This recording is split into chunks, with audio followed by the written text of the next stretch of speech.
Share this.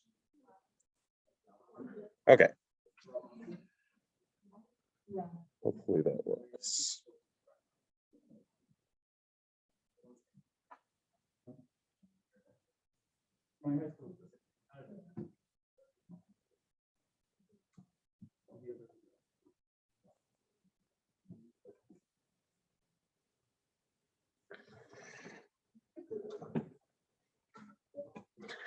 Okay, good morning. So this elective is titled Debate Like a Champion. And my goal today is to talk about some of the qualities required to be at the top of your game. In terms of my background, some of you may or may not know, I debated in high school in California at a fairly small school called Monte Vista High School. At the time that I was debating, we didn't really have a debate program, and I also did not know what the TOC was. I also didn't know what the NSDA was, so largely clueless. I just kind of did local circuit debate, and then, mistakenly attended the Cal tournament twice. Got my butt kicked, had no clue what was going on, and then went home. Much of sort of my debating was done in college, so I debated at Columbia University while I was there. I founded the program, largely still not knowing what was going on, except now suddenly interested in the critique.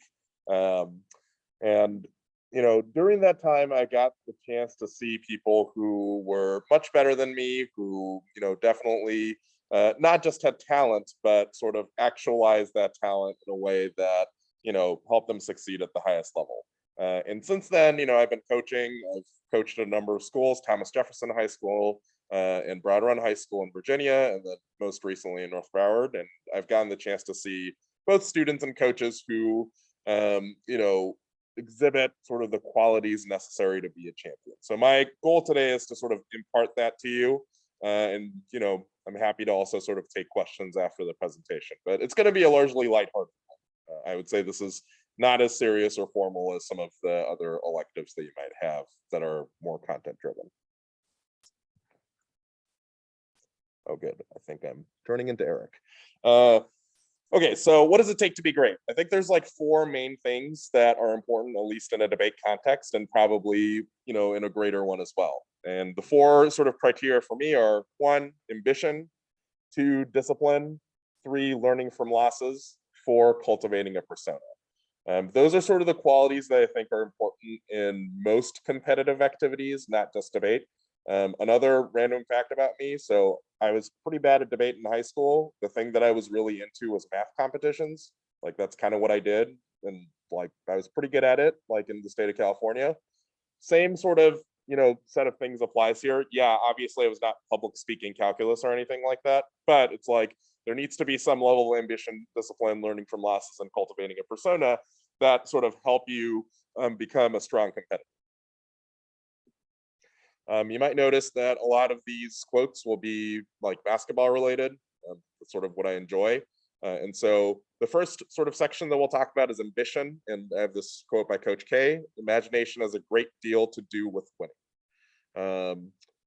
Coach K is, was the head coach of Duke basketball, won a bunch of, NCAA championships, and was the first coach to reach 1,000 wins. And I think a lot of the lessons here are sort of relevant directly to debate. So a few things relevant in the context of ambition. So in terms of ambition, I'd say sort of the number one thing that you kind of need to do is set a goal. Okay, goal setting. I think the nice thing about debate in particular is that debate's a unique activity in that there's no such thing really as natural talent, right? So unlike a sport where it's like, how tall you are, how athletic you are, does have a pretty significant indicator on how well you do.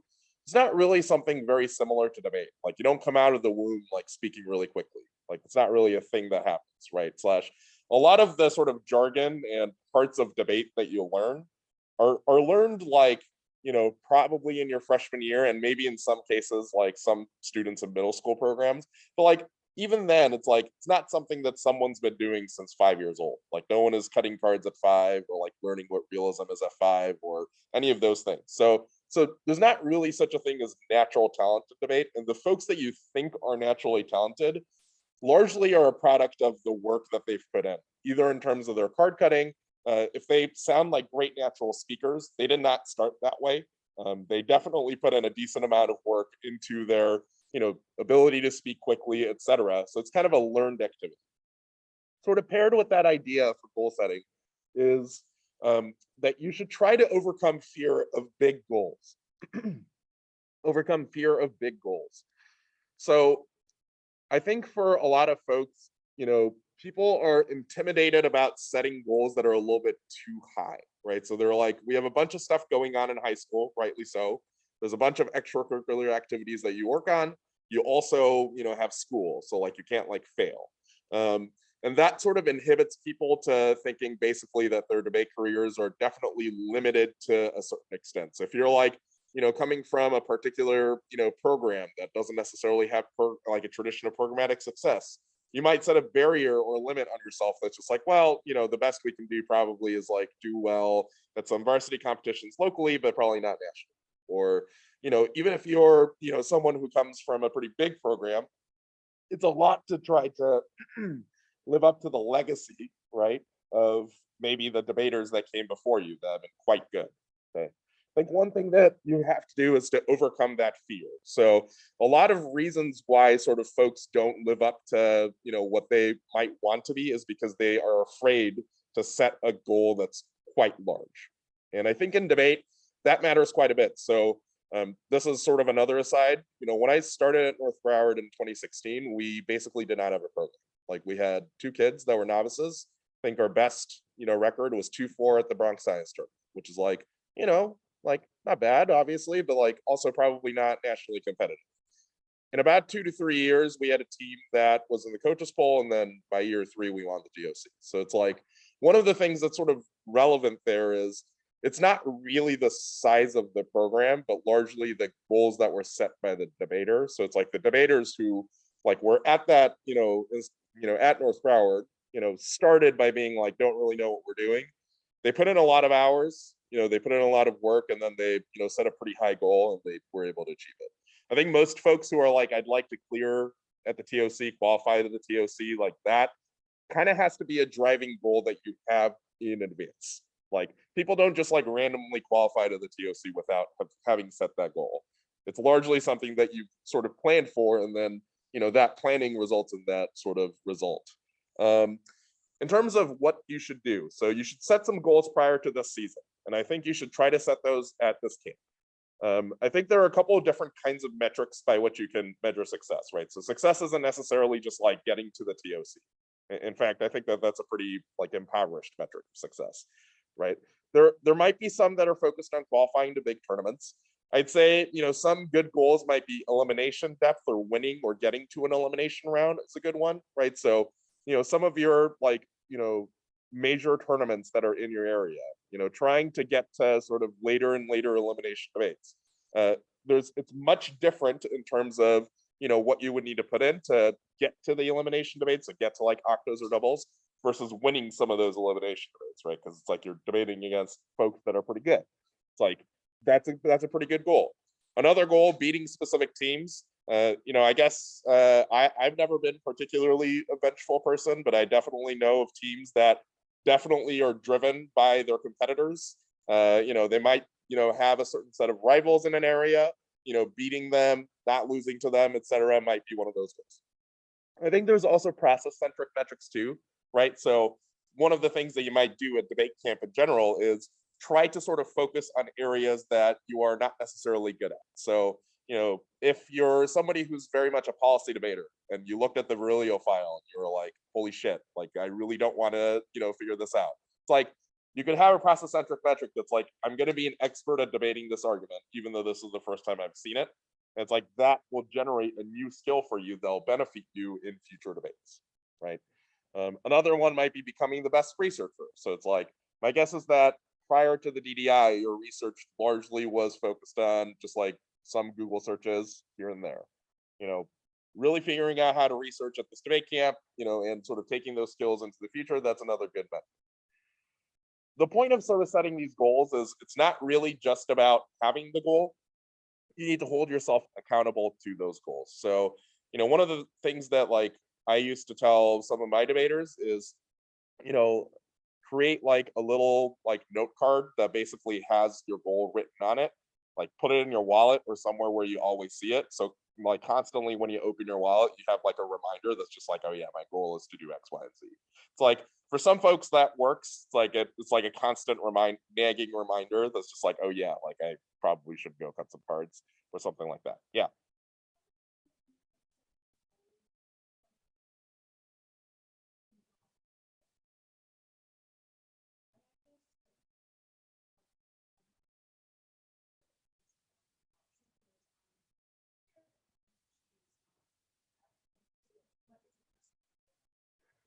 Great question. So I've also like weirdly enough, like I've also coached people at our program, which is fairly big, that has students that are quite good paired with students that are either inexperienced or not as interested. And it's like my suggestion would be, the way that you want to set those goals is like two things. First is that you want to set goals that are, for you, like yourself, right? So it's like, even if you're the more experienced member, there's always something that you could work on to improve. And I think like the focus that's like, I think it's a poor, the poor version of this is like basically try to force that partner to be better or try harder. Because like that usually will backfire. Like they probably will be like, no, like I don't want to, or like, you're not the boss of me functionally, right? So it's like, I guess step one is like focus on yourself. Step two is you should create sort of little tasks or little goals that help sort of, that inexperienced partner thrive. So like, for example, our like 2 years ago, we had a, student who had cleared at the NDCA national tournament that didn't really have a debate partner. And so we like put them with somebody who had maybe like 4 tournaments worth of experience. It's like, that was sort of a tough combination. But the thing that we sort of did was we had sort of the inexperienced member work on sort of small skills. So we were like, okay, so like you're going to be the one and R. And that means that you're going to be, largely in charge of, debating the case and then debating a certain style of counterpoint. And we're like, here's the two things that you're going to do. Like you're going to, get really like, like into sort of this counter plan, learning how to debate it, etc. So you could sort of do it in each debate. And that kind of helped because it's like that's a small, goal that's like, oh yeah, like really get good at this one argument. And then, we did that multiple times. So it's like every debate they took the counterpoint, like regardless of what the affirmative is. And that sort of helped build some of the skills to make that one and R more useful, right? So it's like, it can't be like, I'm going to set sort of the national ambitions, like goals on that partner. Like you might have that ambition and that's fine. But it's like the partner might have some different goals that they're working on that's more process centered.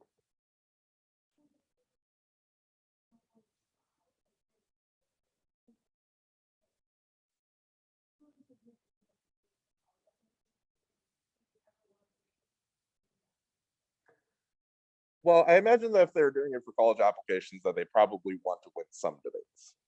Maybe. Not at all. I mean, in that world, yeah, I mean, in that world, I would say like I I think the thing that matters the most is just like some level of commitment and interest in winning. And so like even going back to kind of the example that I gave, like we actually elected to put this person who had like been very good with a functional novice instead of having somebody else on our team that was largely inexperienced and then didn't want to try. So it's like what like it might even help to like find somebody new and then train them on like a particular thing. Somebody usually younger is kind of the place that I would go with that. But it's, obviously I would say like commitment wise, it's tough to be like somebody who's like totally checked out is kind of a tough place to be in. And so it might be, you reconsider some partner things. It might mean that if it's like literally the case that, you can't find anyone new, and so it's literally only this person, it's like I would basically attempt to minimize the number of things that they would do and just, in terms of the goal setting, it's like same sort of provision. That's just like, yeah, they're not going to camp. So it's like they need to focus on a very particular, set of evidence that they're going to consistently extend and sort of work on that, as opposed to just sort of being like, this is sort of my maximal ambition that, you're going to be forced to also about. Did you have a question?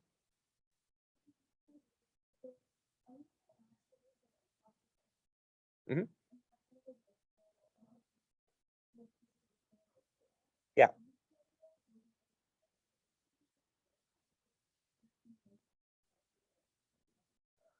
I'll talk about that in a second, but I think the easiest way to do it is like I usually try to create like certain days that I'm doing stuff. So when I was a debater, it would be something like, Monday was like theory day. So it's like I'm gonna go figure out like one area of theory that I'm not comfortable doing. I'll try to give some speeches on it and get better at it.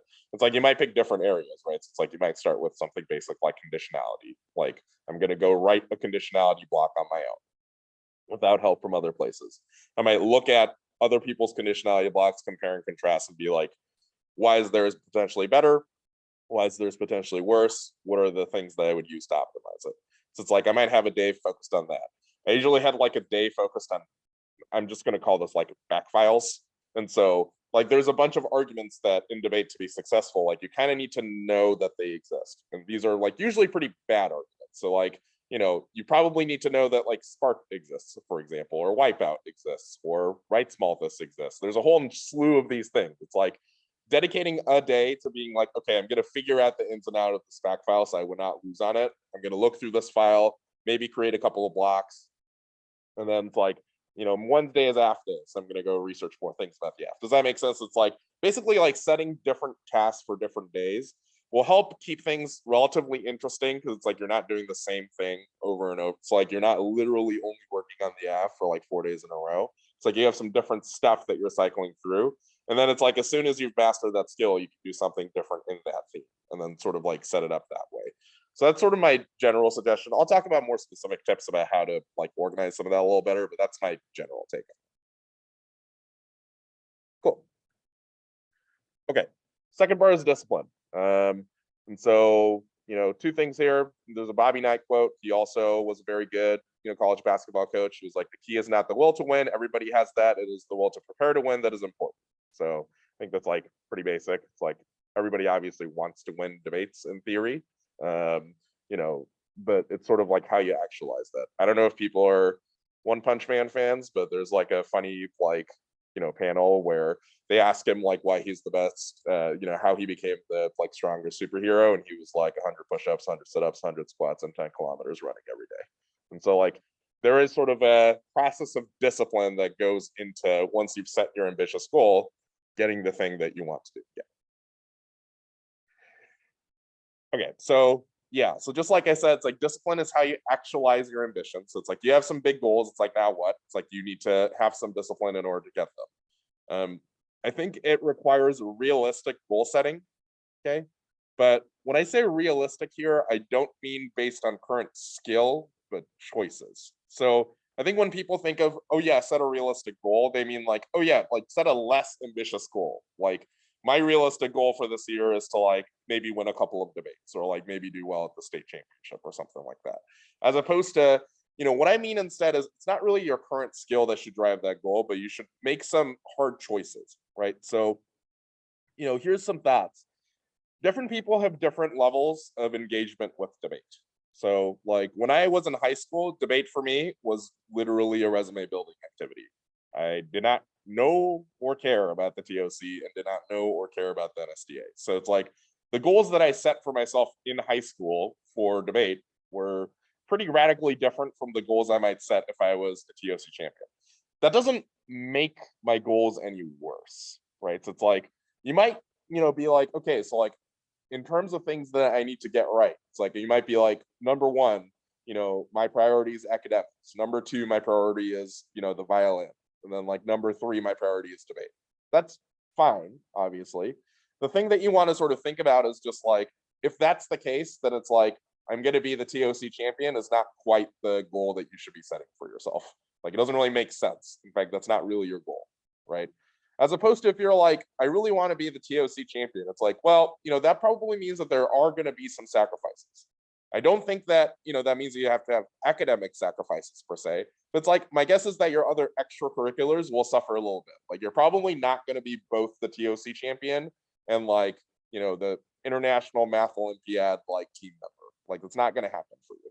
Like it's going to be like, you're going to have to make some hard choices. And that's sort of what I mean when it's like, you should decide based on choices and not skill. It's like, you might be pretty bad at debate right now, but if you decide like debate is your thing, it is pretty good. It's pretty, I won't say easy, but it is possible to basically get better quickly, right? By doing a lot of debate work.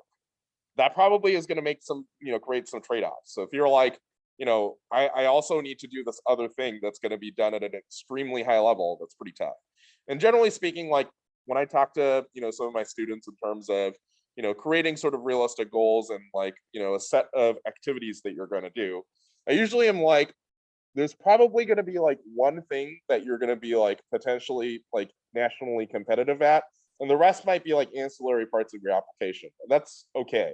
Like that actually is quite good and better than, where most folks are, right? And that's sort of the way that you want to pick choices. Hard work beats talent, big school and coaches. This is just sort of a fact. So I can tell you just from the fact that I've coached both at small schools and big schools that a lot of folks will sort of be like, there's so many coaches at this program, this is a big school, etc. We'll never compete. Like, no, wrong.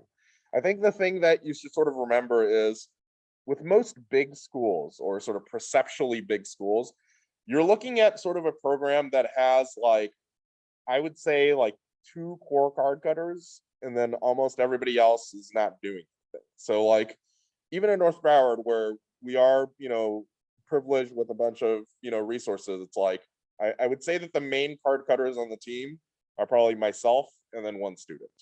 The rest of the cards that are produced leave a lot to be desired, or usually are not a lot of, like, it's not a particular quantity. Most coaches that are working at those big schools are not cutting high school files. Like, they don't have the time for that. They're college students. They also have a college topic. So like, they largely, the most like things that will happen in that regard will be like, you might be like, hey, like, this is an article that I can't get from my high school database. Like, can you get me the article? And that's kind of the extent at which people are cutting cards. I think folks oftentimes like magnify this and are like, oh yeah, like, I think for me, people are like, yeah, Shree's like sitting up all night, like cutting a case nag against drafts. Like, no, dude, like I right now go to bed at like 10 p.m. Like, it's not happening. Like, I'm not staying up till 3-4 in the morning for a high school student. It's like zero risk. So it's like, I think the thing that's like sort of relevant here is that oftentimes the folks that are quite good are the folks that are already hard, doing hard work. Because no matter how good your files are, it's like, if you can't give them, like if you can't give the speech or like sound good in cross-examination, you're about to get deleted by it. I did have sort of a cautionary tale example of this, where it's a set of students that basically cut 0 cards. They went in with their files and basically went like pretty much 3-3 at every turn. It's like, they obviously didn't go, oh, but it's like, they're probably not going to be at the highest level. Yeah.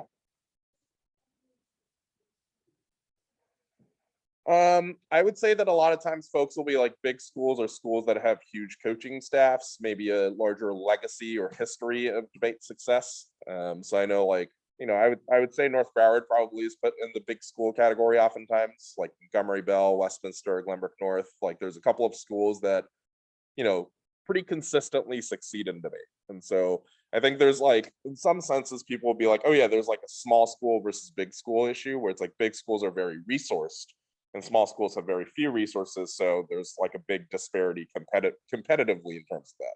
And it's not to discount, like, yeah, like resources matter, right? I think resources matter in terms of like which tournaments you can attend, how many. It's like, that's probably the place where I think the disparity is greatest.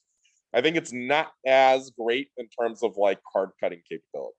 Like, I don't think that, folks who have sort of large programs have like dedicated staffs that are just pumping out cards. Like, that doesn't really exist. I think it's kind of a myth that's been created for most folks who would like to set slightly less ambitious goals, in my opinion. There is smart work, but there's no shortcuts. Pretty easy to, sort of comprehend there. It's like, not all work is good work. So it's like, you might sit there like looking for one piece of evidence for like 12 hours, versus like if you were to allocate different things, like, if something is not going right, it's like, it's time to like, do a different task. Like, just sitting there and stewing over something is not exactly a smart sort of work, right? It's like, so you want to sort of, work smartly and not just hard. And we'll talk about what that might include more in the next couple of slides. Okay, so some folks oftentimes ask the question of like, what is the time commitment for debate? And this is literally the slide I show them when people come to North Broward. So I think one thing that you want to do is you want to establish sort of the number of hours per week you're willing to commit to debate. So like for high school, this is kind of the guideline I give. I'm like, if you're sort of casual, just want to say you were on the debate team, like an hour a week is probably enough.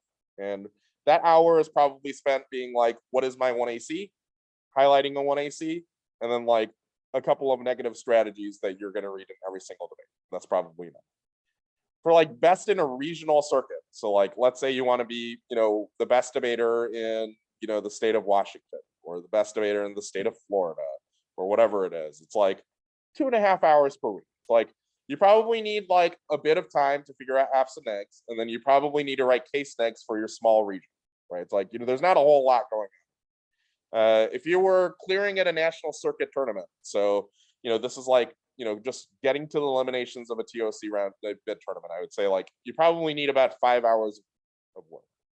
Qualifying for the TOC, I usually say 7 to 10, and usually the way that I break this down is like it's basically an hour of uninterrupted work per day, like without fail. Like you will be working at least an hour per day on debate on something.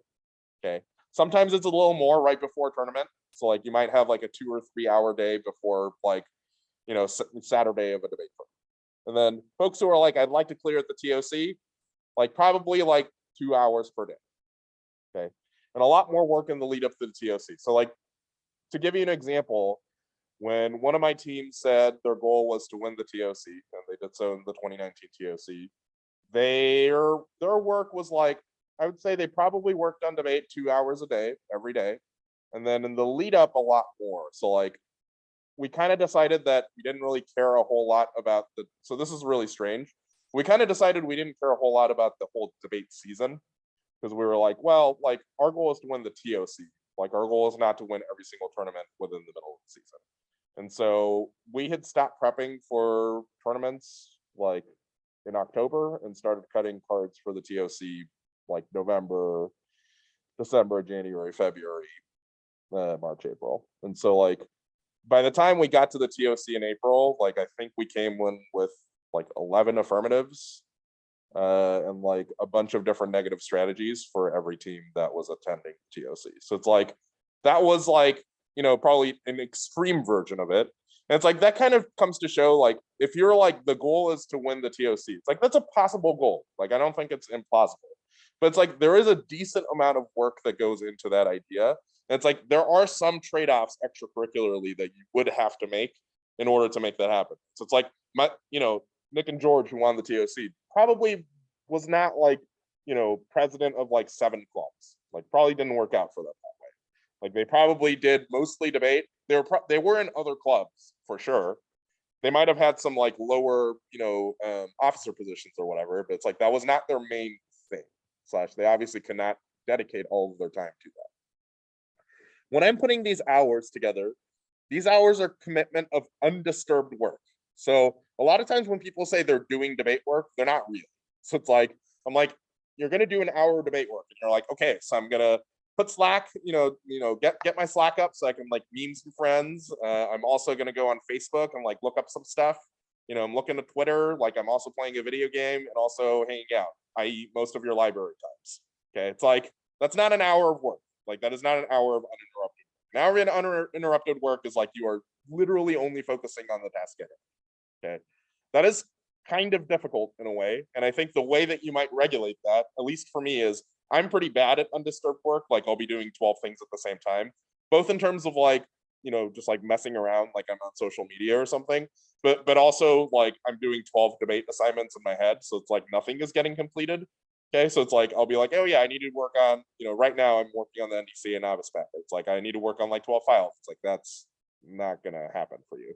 Right. So it's like uninterrupted, like you're working on one thing at a time, like, sort of even the scheduling that's like Monday's theory day, Tuesday is X day. It's like, that is sort of the thing that I'm talking about. That being said, you want to establish some breaks for health. So I know I literally just said, people put in a ton of work for debate. It's like, it's not going to last if you're like only doing debate work. So if you're like, I do 5 hours of debate work a day, it's like you're burning out at the end of it. Like it's not going to happen for you. You have homework, like 5 hours, like that's tough. Like school ends at 3:30.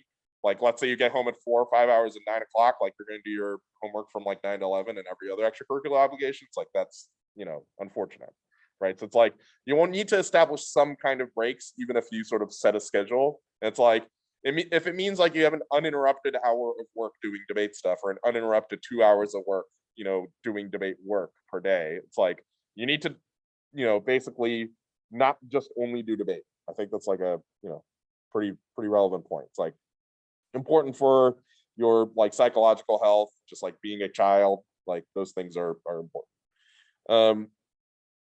It's not the all it's I included this point about outliers. So like I described the thing about like folks prepping for the TOC. It's like, yeah, like different levels of commitment obviously result in different results. And it's also not all the same kind of work, right? So, when I'm saying like put in time, it's like there's a bunch of skills in debate that you would need to work on. It's not simply about cutting cards or putting together a file.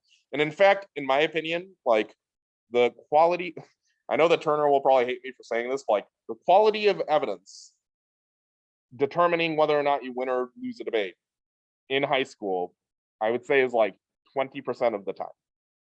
80% of the time is usually how you sound and like how like technically proficient you are. Like I've seen students go in with just like horrendous like unworkably bad evidence and like win debates because they're just better than you are. Or like, like teams that have extremely good cards, like they do a lot of research, but like practice 0 hours in speaking. It's like those teams don't succeed as much, as sad as that is. So there's a speaking routine. Yeah, the picture on the right, the one in the middle is me. I looked very different in college. So speaking routine wise, the debate's an oral activity. So like, in my opinion, yeah, speaking well contributes to about 60% of your success, probably more like 80%, okay? In general, my suggestion is that you should do regular speaking drills, okay? You should do them daily. I would say like, if you're sort of like a casual debate person, I would say like a constructive amount of speaking drills is fair, like 8 minutes. If you're like, I'm gonna go win the TOC, or like I'm gonna go qualify and clear at the TOC, I'd say like 20 minutes per day. Okay. There's a couple of like different drills that I would suggest here. So it's like there's like a couple of things that are important, right? You need to be fast, and then you also need to have some endurance, so you're not like winded after 8 minutes of speaking. So like there's a set of endurance drills that you can do called up downs. Up downs, I don't know if you know what those are, but it's like the ones that I suggest are you basically count up and down in one breath from 1 to 20. So it's like I don't know if I have the lung capacity for this anymore, but it'd be like 1, 2, 3, 4, 5, 6, 7, 8, 9, 10, 11, 12, 13, 14, 15, 16, 17, 18, 19, 20, 19, 18, 17, 16, 15, 14, 13, 12, 11, 9, 8, 7, 6, 5, 4, 3, 2, 1. So it's like you do it in one breath. Some folks will do better. So it's like you can go from 1 through 20 to 1 through 20 to 1 through 20, like 3 times in one breath. The goal is like to sound good. It's like people who sound choppy don't sound good. So it's like a lot of folks will, when they're speaking quickly, they'll like breathe every 2 words. Like, they'll like basically have to breathe, like, and people will do this unconsciously. It's like tough to follow, right? Because it's like their thought process is getting sort of like deleted every 2 words. It's like being able to like get out full sentences in one breath, important part of this. So like endurance is important. Another one is clarity. So it's like you need to be clear. People who are not clear don't really win debates past like the doubles. One of the drills that I suggest here is like overemphasis. So like emphasizing every single syllable, even if it's, a little bit, slower to like start that way and then like gradually build speed. Some people use the pen drill. I didn't include that in here. It's like they'll put a pen in their mouth and they'll try to keep the same clarity as if a pen was not in their mouth. Like that's another example. Forward, I mean, I think that's pretty simple, but it's like you should do drills, like forward drills with the stuff that you're going to read. So it's like if you're going to be somebody who's going to read the DOD counterplan, DOS counterplan DOD in every debate, it's like you should sound very good at it. And so you should do some forward drills where you literally do not stumble on the thing. If you do stumble on the thing, you start over. And so like that's kind of like a set of drills that I usually like. Aside from speaking drills, I usually like to also assign like regular practice speeches. Okay, so this is like in lieu of speaking drills. It's like, keeping a regular thing of like doing like a constructive and a rebuttal like 3 times a week is something that is pretty helpful. one of the sort of things that really helped the team that won the TOC, at least for me, was that I literally said that every single day they had to submit so like the next speaker, I was like, you have to submit a 2 and C and a 2 and R every day, like without fail. And I would bug them on Slack at them at weird hours of the night to be like, where is your 2 and C and 2 and R if they did it. It's like making sort of a commitment that's just like, I'm going to give a speech every single day. That's something that really will help in the long. This is also something that works for like, I don't know if there's a lot of K debaters in here, but it's like, if you are somebody who reads the same K, it's like, if you practice during the summer, like a speech a day, you're like way ahead of your competition. Or if you do like 2 speeches a day, that's like even better. So it's like, we probably have a set of students, like probably, we have a set of students right now in North Broward that are giving 2 speeches a day, like July and August. It's like, just thinking about that, it's like, that is a good 60 speeches in 1 month on that position. That is, a strategic advantage over another team that is seeing the critique for the first time. Does that kind of make sense? So it's like, it forces you to be sort of on top of things that are constructive sound good. Turner, on the other hand, would probably call me the cult of the redo, disparagingly. Like, he kind of thinks like you should be focused on research and speaking. I'm kind of the opposite. I kind of need you to speak every single day. And that's sort of something that really helps, especially if you're trying to be sort of at the top level. Cross-ex drills. You should also do some drills for cross-ex. I think these are less often, but like prior to breaking an argument, it's pretty important, right? So like you should do some drills with your partner that's just like, hey, like, what are the kinds of questions you would ask and what are the answers? If you don't have a partner at your school, like I would even set up a set of like friends at DDI that you can sort of work with. So it's like, not all of the people at DDI are going to be at the tournament that you're attending.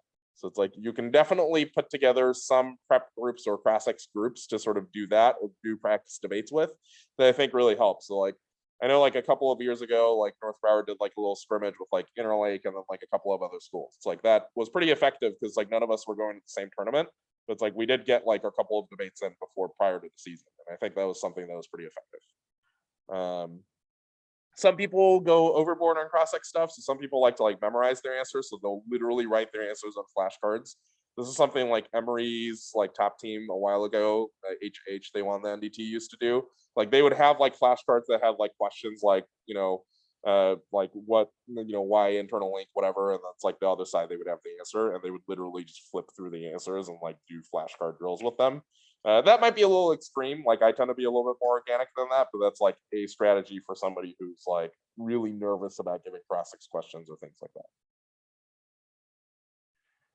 Okay, so like I did just say that speaking is really important, but like you also need some cards. It would be great if you had cards, right? So, obviously at the highest level, like if you're debating in like the quarters of a national tournament, it's like you probably can't come in with like, cards from like 2002 and then like hope to win the tournament. I would say like you probably could do it, like if you're a really talented debater, you probably could do it in like to get to the elims, like you probably don't need to break anything. But it's like after you've gotten to your elims, it's like, yeah, like you probably just cut some cards. I generally like to set a quota. I'm actually a teacher of a debate course. So like the quota I set is like 10 cards per week. And if you didn't get that, like you fail the class. And so that usually, helps them get in the groove of like actually doing it. You might not be in a class / etc. I would set sort of a personal standard that's just like, I will at least cut 10 cards a week. Okay. Whatever issue it might be. You might replace that. Like it might not be rigid every week. Like there might be some weeks where you're like, oh, I'm going to go do some things. Like I can't do that. It's like, fair enough. Like, obviously don't put that quota on yourself that day. There might also be different things that you're working on. So it's like, it's not just research. You also need to write blocks. So like, my guess is that you're starting to give speeches in your lab. It's like, that can't work with just F, right? Like you clearly need to write some blocks. It's like, you might replace the 10 cards thing with 10 blocks. Okay. Few things that you want to do research wise, I think that would help sort of with your preseason stuff. So before you go into a season, the thing that sort of I suggest putting together is a few things. You should have an affirmative, one affirmative. Okay. You might have multiple, but it's like, it's not really all that realistic. And it's more important to have one affirmative that's very good that answers the things than like 2 that are like bad. Okay. You want to have case negs to camp affirmatives. So I would say the set of affirmatives that usually people are stealing from are from Michigan or Dartmouth. It's like I would want to have case negatives to any affirmative that has come out of either of those institutions. Okay. And then finally, you might have some core generics. So it's like some things that apply across the board to all of the things. So it's like if it's a policy strategy, the thing I would probably want is like NATO bad. And then like, whatever uniqueness counterplan that goes with NATO bad. And I would also want like the DOD, DA, DOS counterplan put together. I might also include another generic that's not one of those, right? So one example I might give is like, I might put together a set of conditions counterplans or consult counterplans where it's like, where I have nothing to say, I can break glass, read that, and go for it, right? So I might pick like a process counterplan. Another set of generics that would be helpful is the critique. So you might notice that most affirmatives will likely have some kind of norms advantage and like a race advantage. It's like, given that, having a critique of some of those ideas is pretty helpful. So the IRK generic probably has a set of critiques of the idea of norms, and the Tech K generic and the Virilio stuff probably has a critique of some idea of racing or arms races, right? So having some of those generics prepared, that's kind of the thing. So it's like neg generics, affirmative, case negs to the camp affirmatives, at least the big ones. How do I determine big one? The thing I would suggest is like people are mostly stealing from like the top seniors and juniors lab at Michigan. At Dartmouth, people are mostly stealing from the AT lab and the KM lab. So like those are the ones I would prioritize to be like, here's some case negs. And that's like less of a like matter of like who is cutting what. It's more just like when people are like, hey, like go find an AF, people will be looking at those places usually at the beginning of the year. And so that's been my experience, generally speaking.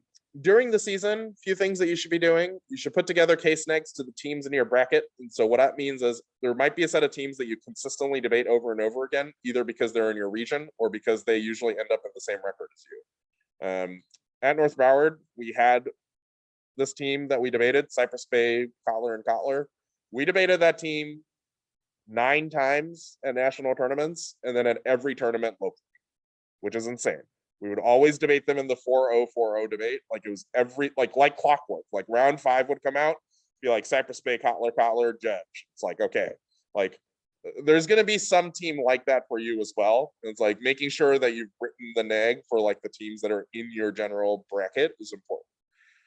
When you have a major break, like winter break where you have multiple weeks, or like you might have some people have a longer spring break, or like you might just have a break from school where it's like nothing is happening during this month. Usually it's like for us, I think that month is usually like December because our final schedule is kind of messed up. But it's like there might be a month where it's like a little blank. It's like during those blank months are the times where you should be producing new arguments. So it's like new affirmatives, new negative off case positions. That's sort of the time when you would sort of put that together.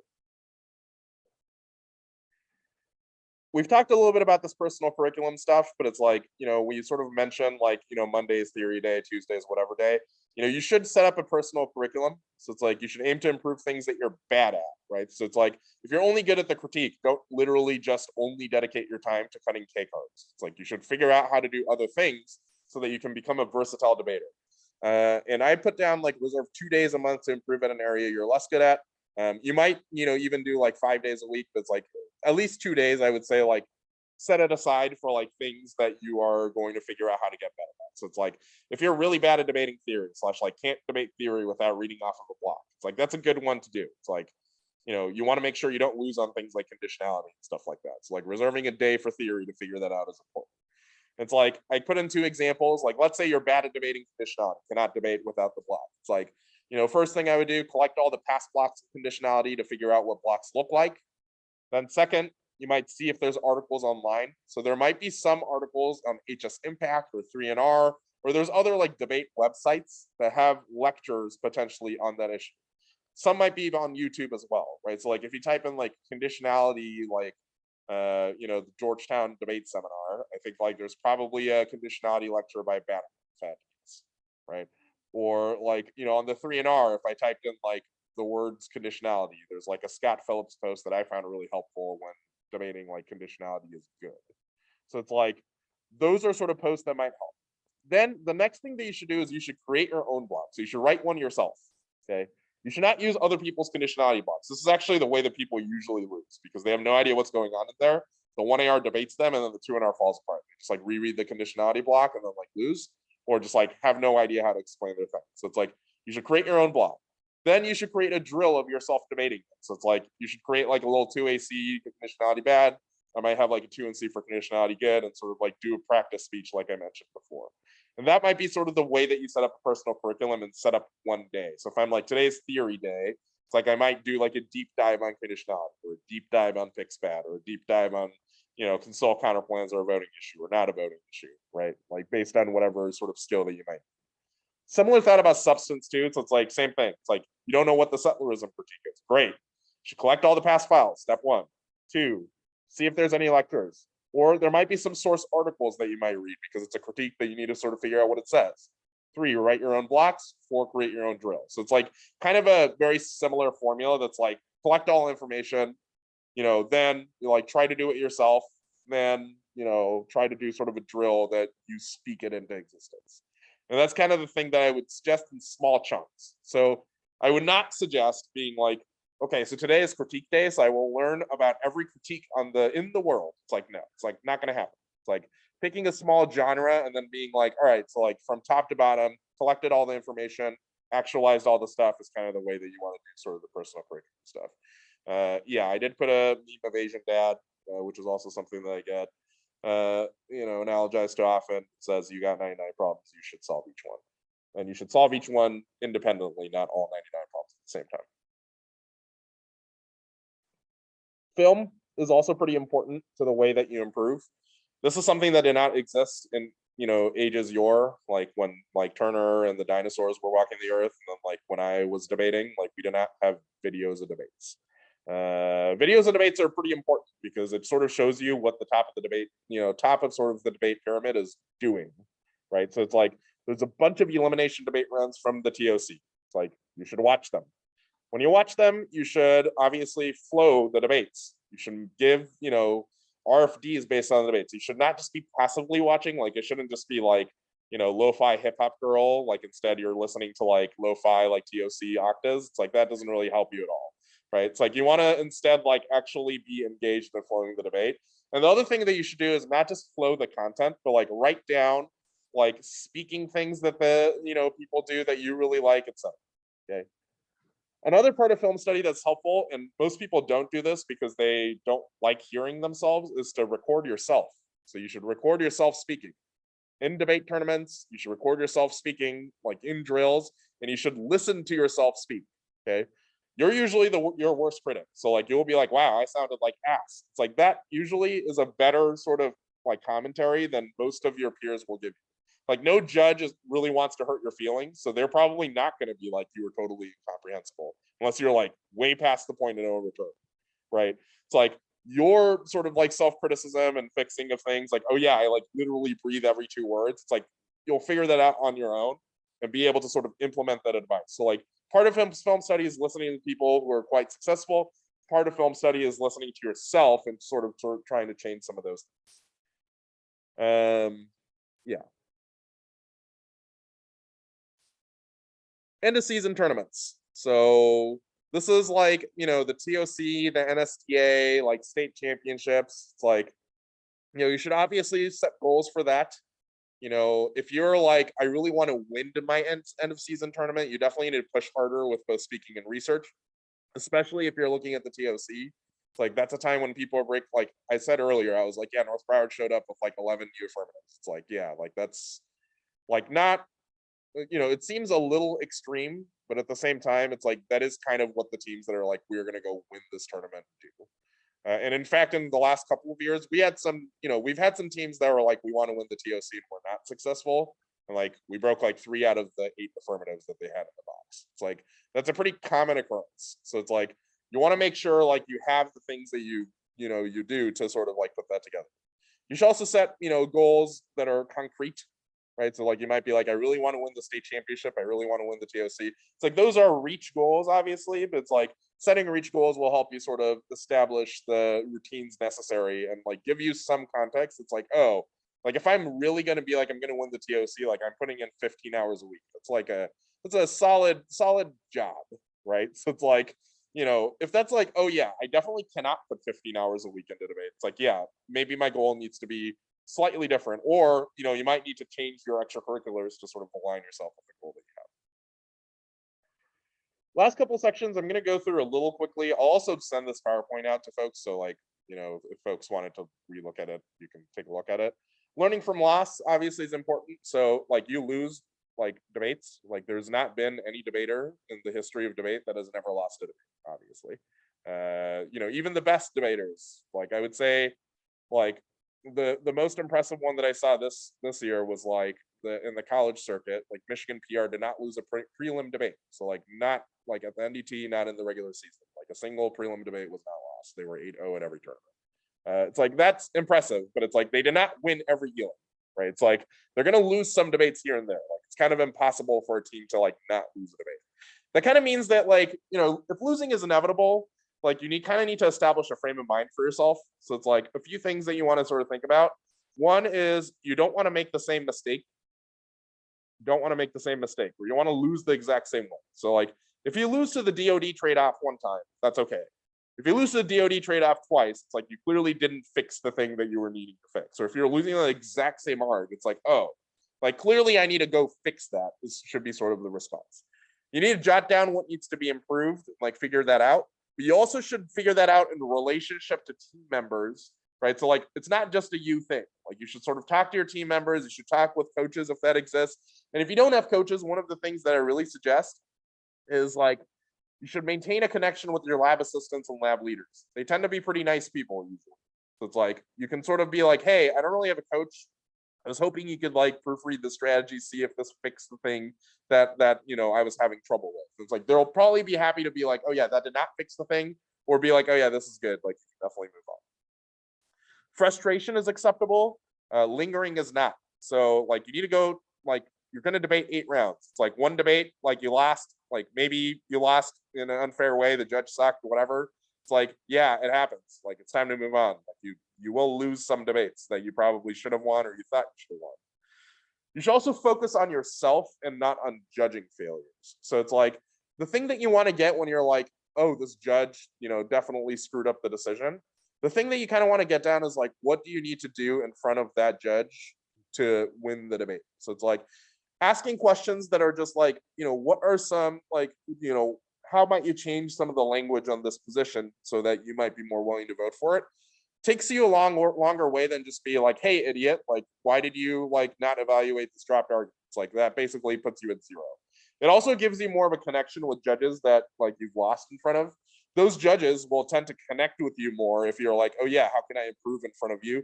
Even if you think they're like a blundering idiot, like you being like, hey, like, setting out an olive branch, being like, what are things I can do? And then doing those things will basically have those judges in the bag for the future. So it's like, other teams will be like, oh yeah, this blundering moron. You'll be like, oh, I know exactly how to debate in front of this person, right? And that's kind of the place that you want to be.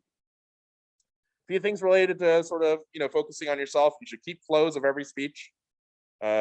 One of the things that's sort of anal retentive in North Broward we do is that I, as a class, force you to redo every speech you've lost, like straight top to bottom, like 1NC to the end, or 1AC to the end, and you literally give it. So it's like, if you're 06, you'll be giving 12 speeches. If you're 3-3, you're giving 6 speeches. So it's like, forcing yourself to do that, well, one, be like, oh, like I should probably improve quickly so I don't have to give 12 speeches next week. But second, it's like you do get a lot faster by fixing the mistake as soon as you made it, right? And like giving some of the speeches to help. You should record yourself. So recording yourself in debates is really important. Like, listen back to the speeches and then listen to the RFP and be like, why do you think the judge came to that conclusion? Right? It's like, even if the judge is wrong in your opinion, it's like there must be something in the speech that caused them to be like either blanked out on an argument. It was very hard to flow. Maybe the way that it was organized made it very difficult. So like, yeah, like, the other team dropped an argument, but so did the judge, right? It's like, listening to yourself again will sort of like help you be like, oh yeah, this wasn't like super clear as sort of the central thing that needed to be important. Finally, reaching out to judges for commentary. So like, you can email judges. They usually like it, honestly, and be like, hey, like, can I improve this thing and that thing? You don't want to relitigate the debate. So like, you don't want to email them being like, hey, dumbass, like round 2, like these are the things that are, like you dropped, it's like they don't care. Like they're just gonna delete your email. Like instead, like you should like ask judges for more constructive feedback. That's just like, hey, like, do you think if we did X, Y, and Z strategy instead, like, do you think you'd be more amenable to voting for that strategy? You know, in this particular thing, like, how should we describe X, Y, and Z? Like, following up with judges generally will help sort of the, the interpersonal aspect of it. Final thing, cultivating a persona, and then we'll sort of go to questions. So one of the things that's sort of important in debate is that you need to have a personality.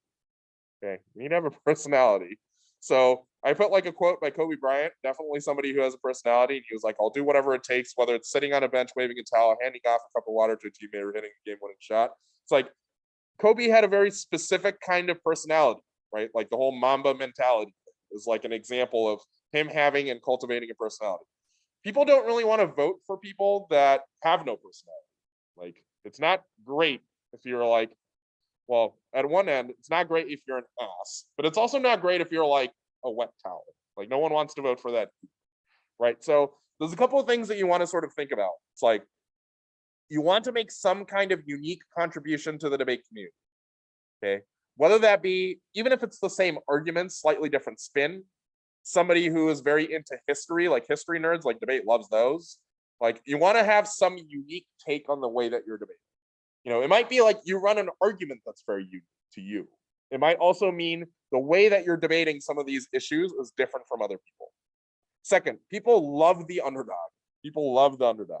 So it's like you might notice like whenever teams that are like big name schools are debating like scrappy policy teams, it's like a lot of judges are rooting for the scrappy policy team. So it's like a couple of sort of examples here. It's like in previous years, I would say like Lawrence Free State or Egan. Those are schools that are not like big name schools with huge traditions of policy debate. But it's like people like it when they win because it's like they obviously are putting in the work and it's like they love the underdog. Like they love it when like they're beating teams that, maybe, got there with a silver spoon in their mouth, right? Perceptually. Right. So it's like people love the underdog, like folks who are like previously not as good, now being good. It's like people love that.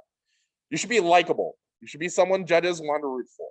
Being quirky is okay. So like if your personality is like a little weird, but like it's likable or like funny, weird, that's fine. If your personality is like, I'm just gonna be an a-hole, that is not good. No one wants to vote for that, right? Or like no one wants to vote for like people who are just like harass people in debates. It's like not like that's not likable. No one wants that. If you're like a little goofy, it's like that's fine. People usually like that and think it's kind of funny. Like they might be laughing at you, but even if it's like not laughing with you, it's like that's still pretty good. Like any attention really is good attention at that. Like as long as it's positive. And it's like having some ethos, having some personality is really important. Corollary to that, your arguments should be likable. Okay, your arguments should be likable. I cannot stress this one enough. Like people don't want to surprise. People really don't want to vote for like a stuff. Turns out, like people don't really want to like vote for Schopenhauer. It's like that's not really their like, they're not going into debates being like, oh boy, like I hope I get trolled by this job today. It's like not happening, right? It's like your arguments need to be somewhat likable, and sort of the corollary to that is like memes are only likable if they're fresh, right? So it's like if your meme is like I copied this meme from this other person and then submitted it as my own, that's usually like unworkable.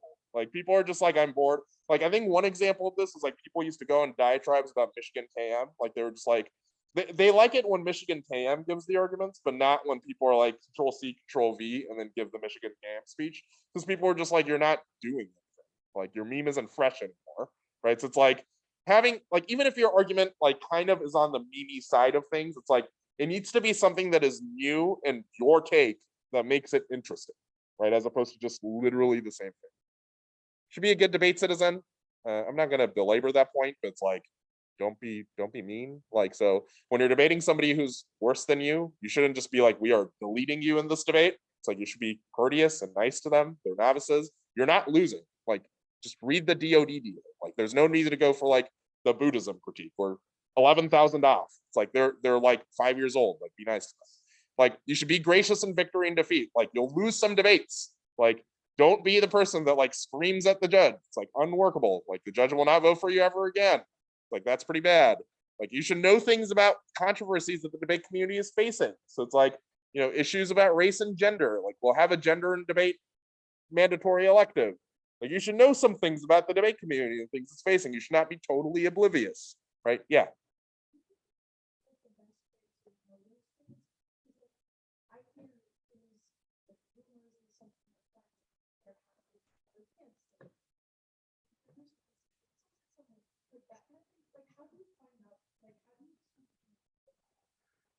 When I'm saying keep in the know, I mean less like keeping the gossip.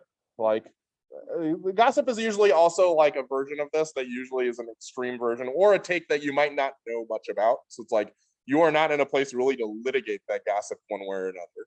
So it's like that's not really what I mean. I mean more like you want to know in broad strokes like issues that the world and the debate community is facing in relationship to, like, for example, it's like you should know that the Me Too movement exists and has a relationship to debate and also academia.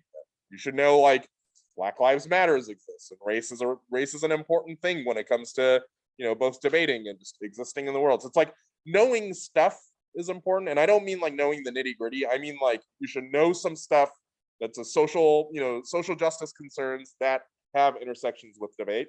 Like it should not be the case that you're so oblivious that it's like when somebody is like, I'm talking about race and debate, like you know, I definitely had a debater in one debate that like it was their first debate, granted. So like they had never like seen any of this before. So they were just like, you know, one AC was about race and debate, and they were like he was just like, I didn't experience racism in debate. So like impact D, like it doesn't happen. It's like that's kind of unworkable. Like you will get thrashed in that debate. It's like knowing some stuff is important, regardless of whether you're like identifying as a policy debater or critique debater or whatever it is. Yeah, I think that's the show here. Do folks have any questions that they want to ask? Yeah, Nora. Best way to prevent burnout. So a few things. One is that you should set a reasonable schedule for yourself, both in terms of tournaments, but also in terms of the stuff that you're doing around tournaments. So my suggestion is that you should definitely not attend more than 2 tournaments per month, like unworkable. Largely because it's like tournaments, especially in-person tournaments, will delete your Friday and Monday, right? Because it's like that you're traveling on Friday and then you might be in elims on Monday or watching an elim on Monday. And sometimes it might also delete your Tuesday if you're like late enough that day, right? So it's like having more than 2 tournaments means that your academic schedule is totally unworkable. And even for like teams that were really good, like we had teams that like wanted to go to every tournament. I was like hard cap, like no shot that you will be attending more than 2 tournaments per like month. And honestly, there should be a week in between each tournament. And that's sort of like one sort of rule that I generally suggest. The second thing is just like you want to sort of pace yourself with the work that you're doing. I think a lot of times when people get burned out, it's because they don't set a regular schedule. It's instead they're like, we do 8.5 hours of debate work like in one day, as opposed to being like, so like when I'm like, yeah, you should do 8 hours of debate work a week. I mean, like you should do like an hour at a time where it's uninterrupted. And instead people will be like, okay, so like what that means is 8.5 hours on Thursday before the tournament, before I fly or like drive wherever is like the day I do it. It's like that usually leads to burnout too, because it's like it's way too much debate stuff. You know, a lot of times like that won't, like sometimes that won't pay off, right? So it's like you'll be like, oh, like I spent 8.5 hours this Thursday for literal nothing. And then you'll be like really mad at yourself. So I think like pacing yourself, like making enough breaks for yourself, so it's like you're literally not just doing debate the whole time. It's like super important.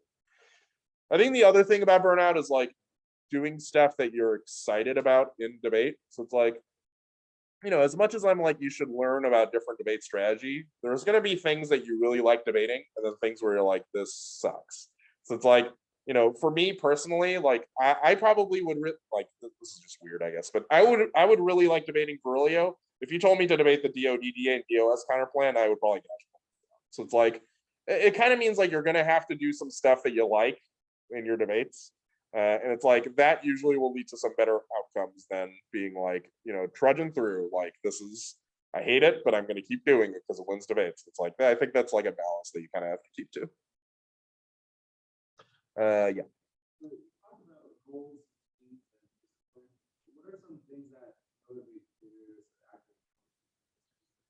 I think different folks have different things, but like for me, it helps to like basically be constantly nagged about it. So like I'll have like so a couple things, like I usually have like the note card idea thing, the like literally in your wallet it says like my goals are, and then like I have the goals and then I look at it, like I'll be out like hanging out, I'll like open my wallet to like eat, like, you know, to pay for dinner, I'll be like, oh well, I guess I have to go do this now. So like that's like one thing that motivated me.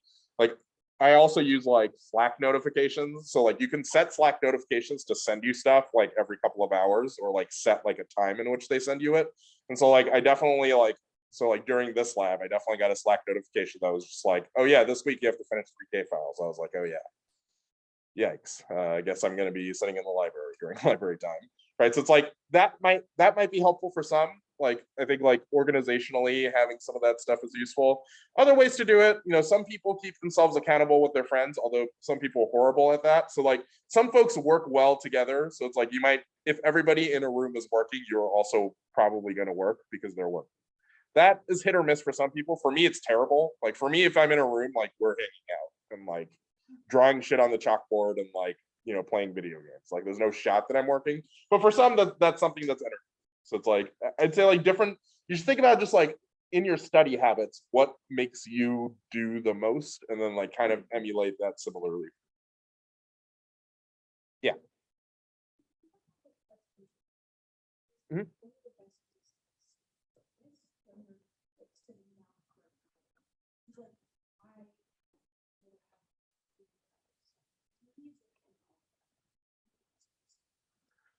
Yeah. I think that's also like a different strategies kind of question, right? So it's like for me, like I have some attention issues, but the thing that usually helps. So for me, it's the opposite. For me, it's like the music thing usually helps me focus. So like I usually listen to rap music. I don't listen to the lyrics. I'm pretty good at not. Like I literally just like am listening to rap music. I hear nothing because my noise canceling headphones are very noise canceling. And it's like when I hear rap music, I'm like, yeah, I'm cutting coats. Like that's like the association that I have. So it's like that helps me quite a bit. It's like for me, yeah. So I think like different people have different associations with stuff that like causes them to calm and focus. It's like doing that is pretty important. If you're like sitting there for a full hour, just like totally unworkable, just like conceptually, it might mean that you might break things up into even smaller components, right? So like instead of being like today is conditionality day, I might be like, all right, I'm going to spend like 15 minutes from this time to this time as a routine, being like, I'm going to collect some of these conditionality blocks. So come back to it later. Like hour and a half later, I might be like, there's a 15-minute to 15-minute block. It's just like, I'm going to like basically write out the conditionality block, look at it, whatever. Like I would basically sort of gauge like how much attention span is sort of the longest maximum amount, and then sort of decide your blocks that way. For me, it's usually like I can usually stay focused for about like an hour without music and probably 2 hours. So it's like that helps me, but it's like I think people have different needs in that way. So yeah, yeah.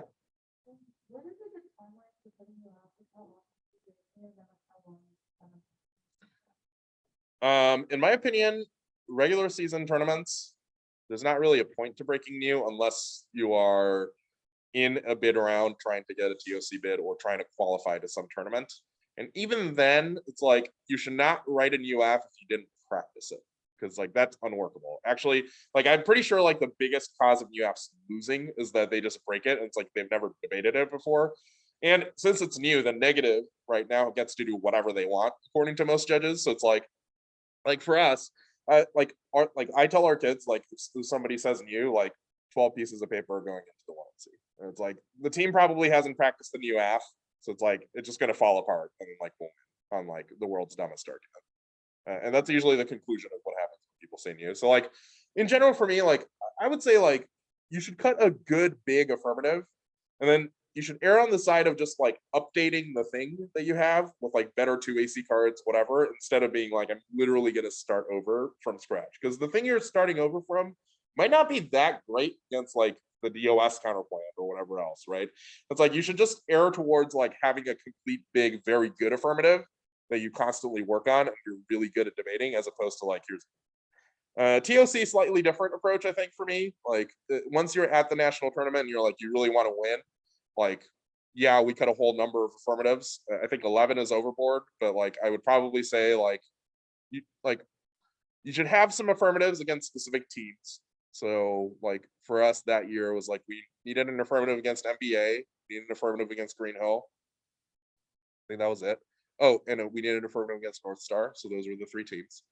And then like we kind of wanted an affirmative to break each debate. So we were like, round one, same F, round three, new F, round five, new F, round seven, new F, octas, new F, quarters, new F, semis, new F, finals, new F. And so that's how we had written our affirmative strategy. That's extreme, obviously. If you were like, I just sort of want to clear at the TOC, I would say one new affirmative will probably get it done.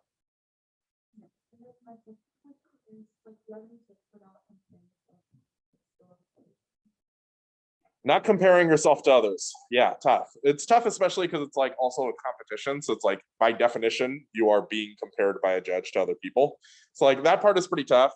I mean, I think part of it is like you want to create, I think you want some other metrics by which you can enjoy debate. So like I think people burn out when they're like, I literally only care about winning because it's like they inevitably lose and then they're like, I hate this.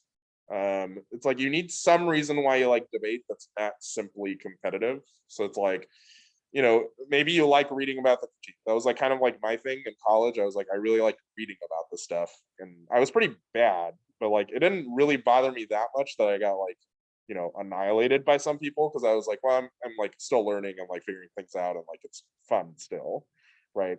Or you know, some folks like sort of like the process of research. Like these people are probably like Turner, you know, it probably soothes them to like read stuff and like put stuff into cards. It's like there's like different things that you really like about debate that I think get going. Other people I'd say it's like community. So like for me now, I think it's more social. Like I really like coming back to the DDI because I see Corman, who's like one of my best friends. It's like that's great. So it's like I really like to come back. So it's like you need some other things that are like not just like W loss, because I think W loss is like you are comparing yourself to other people, obviously. And it's like you need some other stuff that sort of helps you keep going. And I think if it doesn't exist for you, it's not a super healthy activity. Right. So yeah.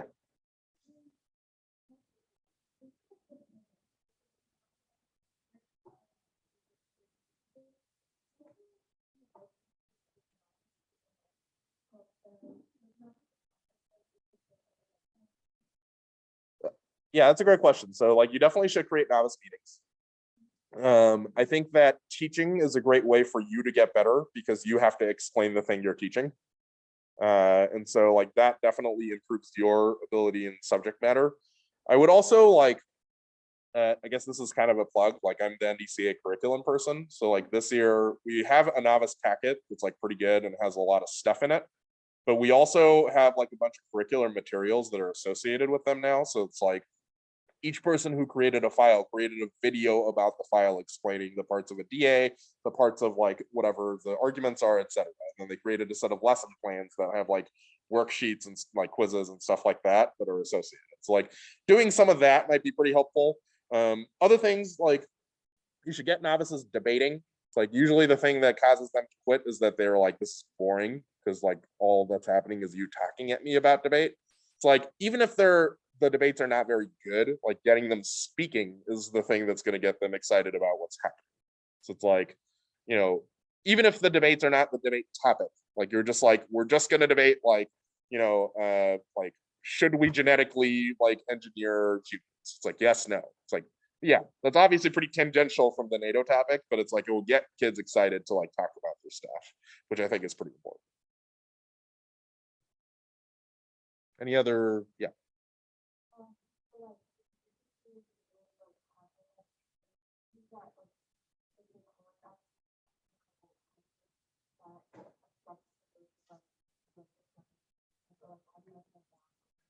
Yeah, so college apps are tough.